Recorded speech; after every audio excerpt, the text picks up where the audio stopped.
Hello and welcome to our weekly news programme Winchester Now. I'm Mary Blacksland. On our programme this week, national recognition for Winchester recyclers.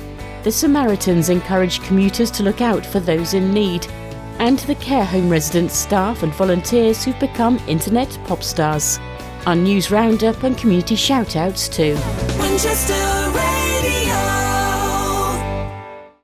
A couple who have raised more than £17,000 for the air ambulance by recycling aluminium cans have been honoured with a national award. David and Janice Liscombe started their project with one recycling bin outside their home in Kingsworthy in 2019. Now they collect cans from more than 40 bins across Hampshire, turning old metal into vital funds. They've also now got a team of volunteers who help. Well, this week their efforts were recognised at a special presentation by the national recycling charity Every Can Counts. So firstly then, Janice and David, tell me how this all came about. How did it start? A few years ago, I was working in a yard in Basingstoke, and a guy there used to come into the yard and weigh different bits and pieces in. I just sort of generally chatting with him and asked, what he was doing it for, and he said it was for the air ambulance. A few months later, he sort of came back into the yard and said he was going to retire. I said, would you mind if I sort of took on what you're doing? And which he agreed to, and that's where it basically started. And it's really grown, hasn't it, in the last few years? It certainly has. I've always been very green, haven't I, David? Yes, I've always recycled everything. And when we started off doing the cans, our very first donation to the air ambulance was £12 for the whole month. That was just me and a few cans that I found in the neighbourhood. And since then, it's just gone massive, hasn't it? We've got 40 bins now and lots of indoor bins courtesy of Every Can Counts. They're a charity that recycle aluminium and they've supported us a lot, haven't they? They give us bins and they give us bags. And they're always on the end of an email if we need anything. It takes a lot of your time, doesn't it, going around collecting from all these bins? Well, it does take a bit of time, but we've got into a routine now. Obviously, Alison and Martin do a lot around the Winchester area, which has allowed us to expand. And now we've got bins down in Gosport, Basingstoke, down at Totton, Marchwood. We have them in Southampton Hospital. We have them in an office block in Winchester, which is another one, which is good. So, it's expanded. And we take it to the yard, and we've got a good relationship with both the yards that we use. You take it to the yard and then they reuse it and give you the money. Is that right? That's right. They weigh it in. Yeah, it's weighed in at the yard. They automatically pay us, and then at the end of the month, we pass that money onto the air ambulance. And more than 17,000 you've now raised. What do you make of that? Wow. Last month, in February, we raised £1,004. And since Christmas, we've done 1,260 kilos of just aluminium cans, which is 65,000 cans per tonne. It tells you how much we've done, type of thing. You're so committed, aren't you? What drives you to do this? I don't know. We've never had to call the air ambulance, but you never know when you need it, do you? And it'd be such an awful thing if we couldn't call them when you needed them. So that's why we do it, really, isn't it? Yeah, and we've got people that within the group, they've needed the air ambulance, so they're very supportive towards us. We have one bin. The lady that does that bin, her son got impaled on railings, needed the air ambulance. We've also got a tree surgeon who was worried that something would happen, and of course A few months later, one of their guys fell out of a tree, which needed the air ambulance. We want to do it for them. Exactly, yeah.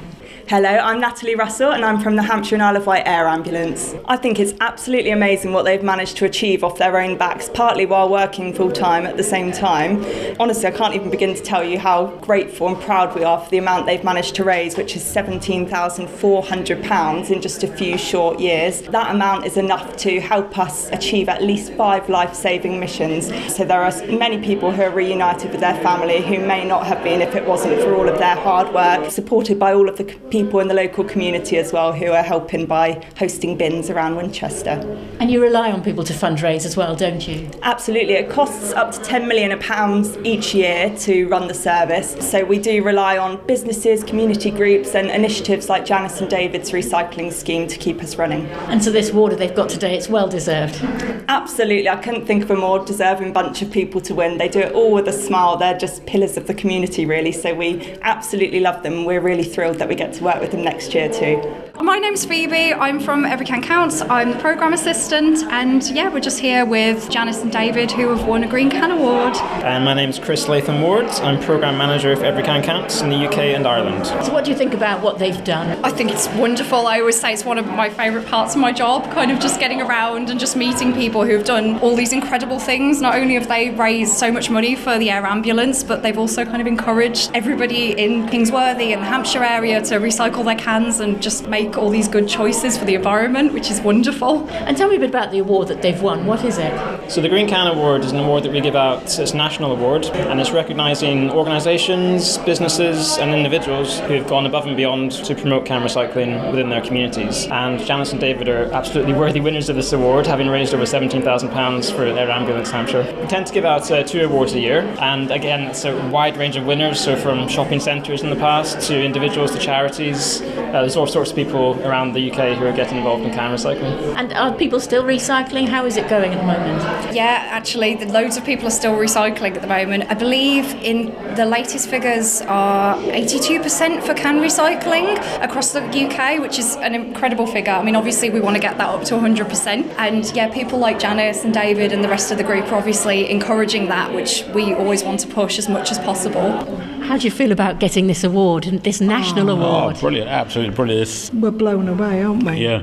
Never thought in a million years. Yeah, we don't do it for the awards or for the recognition or anything. We just enjoy sort of, and we've met a lot of people. We've now gotten sort of new friends through this as well. And they're all like-minded, aren't Yeah. they? They all want to do good, and they all want to recycle stuff and clean up the atmosphere and the environment, and that's just what we want to do as well. And the fact we've got this certificate is, well, it's just wonderful, isn't it? Yeah.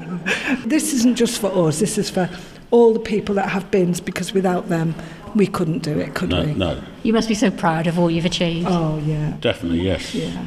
Well, I'm so proud of everybody else. Like I say, that they've all made the effort. If it weren't for other people making the effort to collect their cans and putting it into a bin, for us to go round and collect them, we wouldn't be here sort of taking this award now. So We're very lucky. And you got 2 lovely new bins as well, didn't you?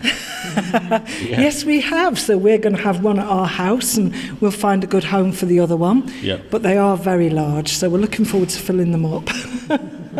And raising yet more money. Absolutely. Yeah, definitely, yeah. Absolutely. Oh, well done to both of you. Oh, thank you very much. Thank you. Thank you. Now for some other stories making the news around the city this week, I'm Ron Venturi. The deadline for comments on proposals for Winchester Hospital ends this weekend. The plans include investing between £700 and £900 million in hospital services across Hampshire, including a new acute hospital in Basingstoke, but plans for Winchester, including a midwife-led maternity hospital and replacing A&E with an urgent treatment centre, have caused controversy.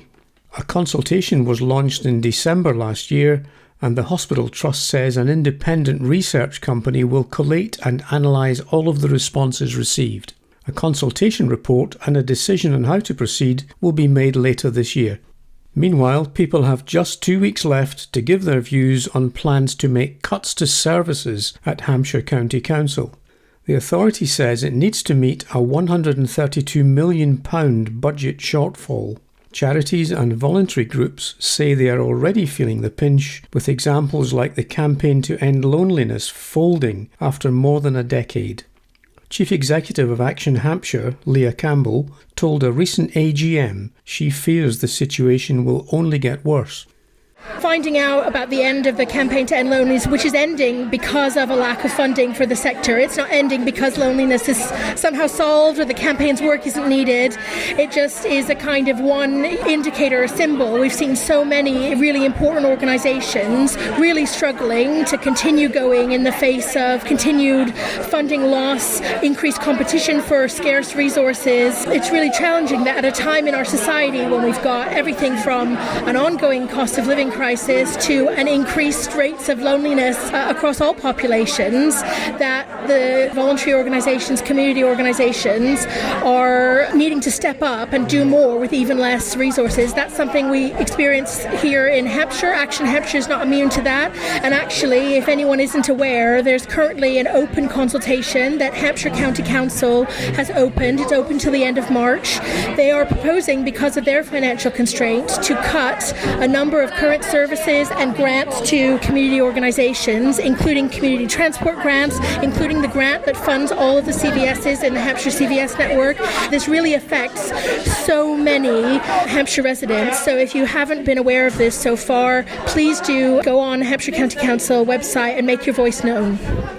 Free help and advice is being offered to smokers wanting to quit, as this week marks the 40th anniversary of No Smoking Day. Smoke Free Hampshire offers a variety of methods, including free nicotine replacement therapy, medications and vaping vouchers, and has helped more than 13,000 smokers to give up since 2019. While the number of adults smoking in Hampshire has fallen over time, the charity Action on Smoking and Health says that smoking costs Hampshire around £1 billion a year on healthcare costs and productivity loss. More news in brief later in the programme. Winchester Samaritans manned a stall at the station this week to highlight that small talk can save lives. They want to encourage people to start up a conversation if they think someone might need help. The campaign is running in collaboration with Network Rail and British Transport Police. They say suicidal thoughts can often be interrupted by a kind word. Here's Dave Brown, Senior Programme Manager for Samaritans in the Network Rail partnership. So it's all about promoting our new campaign, which is called Small Talk Saves Lives. It's a partnership that we have with Network Rail and British Transport Police. And it's all about encouraging members of the public to approach and interact with anyone that they might be a little bit concerned about, whether it's out and about on the rail network or anywhere more generally. It can be strangers, or it could be friends, families, or other people they come across. And the idea really is just to let people know that suicidal thoughts, they can be temporary and they can be transient. And all it can take to move people away from those thoughts sometimes can be just a little bit of conversation, a little bit of interaction, which can change those thought processes and get people away from that into a place of more safety. It's often difficult for someone to go and approach a stranger. What advice would your volunteers be giving? Yeah, you're right. It can be quite intimidating, can't it? And I think we're often socialised as well to keep away from other people and to keep to ourselves. I think some of the advice that we would give is it can be ever so simple to start a conversation. Small talk, it can feel quite scary, but it is actually something that most of us use in our day-to-day lives. We did some research recently that showed that 80% of people have used small talk in their personal life over the last month, which just goes to show that people can do it. One of the best pieces of advice that we could give is not to be too afraid that you might make a situation worse, because it can be scary and that can be a real concern. But if somebody really is struggling and they are having some difficulties, by approaching them and showing them some kindness, you are really, really unlikely to make anything worse. So I'd encourage people, if you're concerned, do be bold, do approach. And how much is this needed? How much of a problem is there out there with people thinking like this? So we do know that mental health and suicidal thoughts, they can impact a lot of people and they can be quite indiscriminate as well. So it's not necessarily the people that we might necessarily think are the ones who are struggling, who are in reality struggling. So I'd say try not to be too stereotypical almost in who you think might be having a tough time at the moment. It can affect anybody. So I'd encourage people just to be aware of those around them.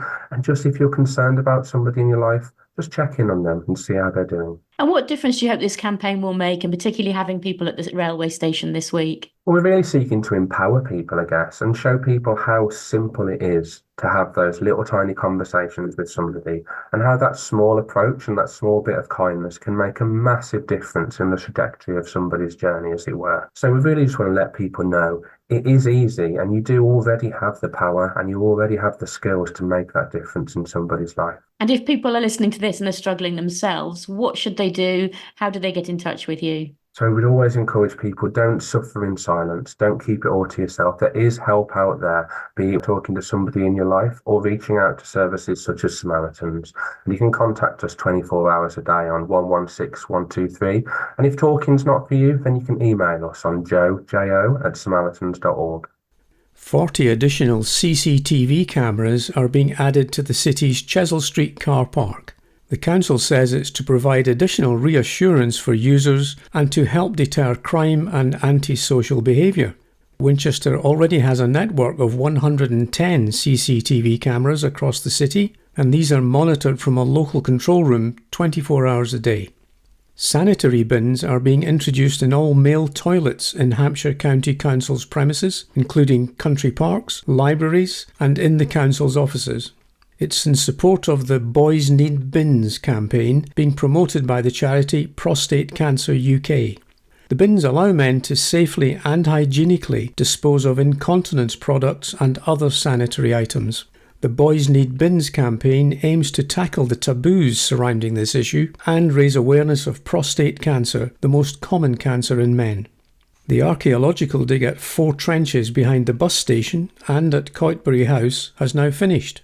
Among the finds was a barrel padlock key in a Saxon pit and 12th century Romanesque sculptures. The finds range from different historical eras, including Roman, Anglo-Saxon and medieval, and they are now being analysed by a team of experts with a full report due later this year. And the new peregrine at Winchester Cathedral is to be called Mel. She's named after Melusina Trench, a writer, poet and social campaigner who is buried in the cathedral's north transept. Winnie, the previous falcon, died earlier this month, possibly following an encounter with the new bird. Mel and Peregrine William have been spotted preparing their nest tray, and it's hoped eggs will be laid later this month. Time now in the show to celebrate and spotlight all the great that happens in our community with our community shout-outs. I'm Anna O'Brien, and first up this week we want to say congratulations to all the winners of this year's Mayor of Winchester's Community Awards. Just over 100 people received their honours at a special ceremony at the Guildhall. Among the recipients were volunteers from the Food Pantry at Unit 12, Blue Apple Theatre, Winchester Bereavement Support, volunteers at Winchester Beacon and Trinity Winchester, and also Winchester Citizens Advice. We're honoured to say that charity Winchester Radio was also recognised. We were nominated by listener Mr. Thomas, who praised our dedicated team of volunteers, the selection of music and the information we provide on local life. Well done, team. I'm Councillor Angela Clear, Mayor of Winchester, and may I say that we had 103 nominations which they asked me to go through, and when I'd finished they said, the powers that be, how many have you chosen? So I said 103, and I'll tell you why is because there are so many unsung heroes, not just in Winchester but the whole district. How can you say no to anybody? So tonight it's my great pleasure to give them their awards because they do marvellous things. And further awards have been given out recently, this time to Winchester Rotary member Nick Bell, who has received one of the highest honours from Rotary International. He's one of the group's longest serving members, having joined in 1986. He's been given the prestigious Service Above Self Award, which recognises all his hard work on projects both locally and abroad. A huge well done now to a 9-year-old local lad who has raised an amazing £700 for the neonatal unit in Winchester. Young Ben was born in the unit and decided he would do his bit to help. He raised his money by taking a chilly swim in the sea off the coast of Porthcawl in Wales, which is close to his nan's house. What a brave boy and what a great achievement. Students at King's School are celebrating their Ofsted report. The school on Romsey Road was judged to be good overall and outstanding in 3 out of the 4 areas examined. Inspectors concluded that the behaviour and attitudes of students, their development and the school's leadership and management were all top notch. The head teacher has praised staff, parents and pupils for their hard work. Let's give a big shout out to them. And let's give another special mention to all those taking part in Red Nose Day. Many schools across the city, as well as community groups and individuals, are taking part in special events to raise funds for this cause. It was set up nearly 40 years ago to combat poverty in the UK and across the world, and has raised millions of pounds in that time. Winchester Radio. Finally today, residents, staff and volunteers of Brendoncare have become pop stars after releasing a single to mark the local charity's 40th anniversary. They joined together to sing the Stevie Wonder hit I Just Called to Say I Love You. I went along to Otterbourne Hill to meet some of those involved. Singing the opening solo is Tim, who lives at Brendoncare in Otterbourne with his wife Jan. He sang in a church choir as a boy and in a local choir in Southampton, but this is his first solo in many years. How did you get involved with this video and this single? Because I'm in the choir here, and the choirs from all the different Brendoncare homes got together to produce this video, and I was very pleased to be part of it. And you were chosen to do a solo as well, weren't you? You do the first solo. Yes, indeed. Bullied into it, I think. Was it nerve-wracking? Yes. You must be proud, though, of what you've achieved, all of you together. Yeah, well, I think it's an important anniversary for Brendoncare, and I think we're all pleased to be part of it, yes. The single involved staff, residents and volunteers from across the organisation. A video was also made with the help of the University of Winchester, highlighting the work of the charity. Brendoncare operates 7 care homes across the south of England, as well as more than 70 community clubs and a telephone support scheme, which is why this song was picked. The idea was started by Rebecca Spicer, who's the wellbeing manager at Brendoncare. We wanted to capture the community services, our clubs, telephone support service and all of the Brendoncare homes, the 7 in total. So our plan was over a 2-week period to visit all of those sites, visit 2 of the clubs and capture everyone singing the same song. And it looked like everyone had such fun. Yeah, definitely. We travelled the 7 homes, tried to bring together as many people in those homes together to capture kind of natural footage, things that happen every day, nice interactions of, people playing musical instruments in bed. We had a donkey visiting one of the homes for someone's birthday, so that was really great to capture. Just really nice natural images. One of the clubs involved was the Sing for Fun group at Otterbourne Hill, run by locality manager Tanya Dainton.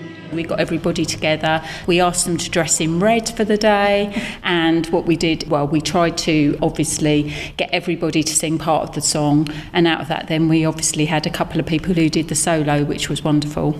And what did they all make of being pop stars for the day? I think they really enjoyed it. We had a bit of fun. We was hoping that it'll go to number 1 straight away. Some of them were laughing about the fact that maybe they would have to sign autographs and things like that. Yeah, it was all really good fun. We enjoyed all the spirit of it and just being able to get everybody together, get everybody singing along. Another solo was performed by Val Down, who has been a volunteer at Brendoncare for 4 years. How were you picked to be a soloist? I think everybody just turned around and said, Val will do it. So I did it. It was an interesting experience, not one I've done before. So I'm not a singer, but I just enjoy singing. And what was it like doing that solo? How nerve-wracking was it? It was very nerve-wracking. I couldn't believe when I listened to it how nervous I sounded. I keep blaming the recording, not me. It's definitely not me, it's definitely them. What was it like watching the final result, the final single, the final video? I think the video's brilliant. It really shows what Brendoncare does. It's such a happy video. It's so brilliant what all the people are doing. Everyone's sort of laughing and having fun. And what were your thoughts when you saw the final edit? I think we were just quite overwhelmed to have that small seedling of an idea that then became something that was quite big to bring everyone together across Brendoncare. We don't do a lot of that. We don't have the opportunity to do a lot of that. For me, it captured the engagements of people. It gave you that real heartwarming feel, and it made it feel like a really nice place to be. And how's it doing so far? What sort of response have you had? We've had a lot of positive feedback online. Somebody said to me earlier that it's reached Australia, so it's really great news to know that it's reached so far. It's really exciting to put it out there and give the opportunity for everybody to have a look and to see the video and just enjoy. The video is part of a range of activities to mark Brendancare's 40th anniversary, including parties and special lunches. The single is being sold to raise money for Brendancare's work to support older people in the community, and the video can be watched on YouTube. You must both be very proud of it. Yeah, I think everyone that took part. I don't know how many people that we've reached, how many people sang. We had a colleague choir that came together that was really spontaneous. All of the club members that we've reached, all of the residents. We've managed to kind of touch a lot of people and get a lot of people involved, and that's been the key. I just think it's been a great experience. I mean, I'm really hoping maybe we can do it again at some point. And we just want to make sure that people are really aware of what we do and how much fun and how engaged everybody is, that everybody can get involved in it and participate. And that's all for this week's Winchester Now. My thanks to Anna and to Ron, and many thanks to you for listening. Thanks for listening to Winchester Now, a weekly roundup of stories from Winchester Radio. If you have a story to share with us, please let us know. You can drop us an email. We're news@winchester.radio, and you can follow us on social media. Just search for Winchester Radio. Winchester Radio.